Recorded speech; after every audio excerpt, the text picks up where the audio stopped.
મધ્ય ગુજરાતના આણંદના બોરસદમાં બારે મેઘ ખાંગાની સ્થિતિ સર્જાઈ છે। સવારે 4 કલાકમાં જ 13 ઇંચ સુધીનો ધોધમાર વરસાદ ખાબકતા બોરસદની અક્ષયનગર સહિતની અનેક સોસાયટીઓમાં વરસાદના પાણી ઘૂસી ગયા।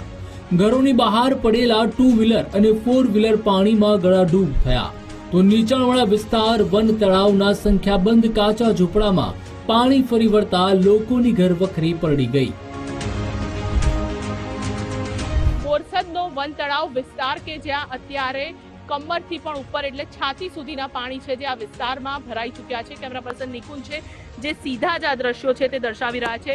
જો વાત કરીએ તો સવારથી જે પ્રકારે આશરે 15 ઇંચ સરેરાશ જે વરસાદ વરસ્યો છે તેના કારણે સમગ્ર બોરસદ શહેરની અંદર આ પ્રકારની પરિસ્થિતિ છે। પરંતુ ખાસ વન તળાવ એવો વિસ્તાર છે કે જ્યાં આગળ આ પ્રકારે પાણી છે તે ભરાઈ રહ્યા છે અને પાણી ક્યારે ઉતરશે તેને લઈને હજુ પણ પ્રશાસન તરફથી કોઈ જવાબ નથી મળી રહ્યો। અને સાથે જો વાત કરીએ તો અનેક એવા મકાનો છે કે જે કાચા મકાનોની અંદર લોકો છે તે હજુ પણ રહી રહ્યા છે।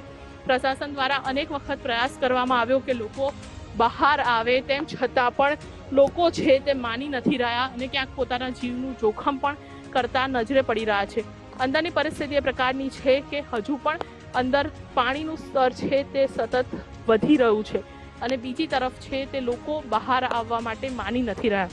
ત્યારે આ પાણીનું જળસ્તર છે તે ક્યારે ઓછું થશે તેને લઈને પણ હજુ પ્રશાસન તરફથી કંઈ કહેવામાં નથી આવી રહ્યું।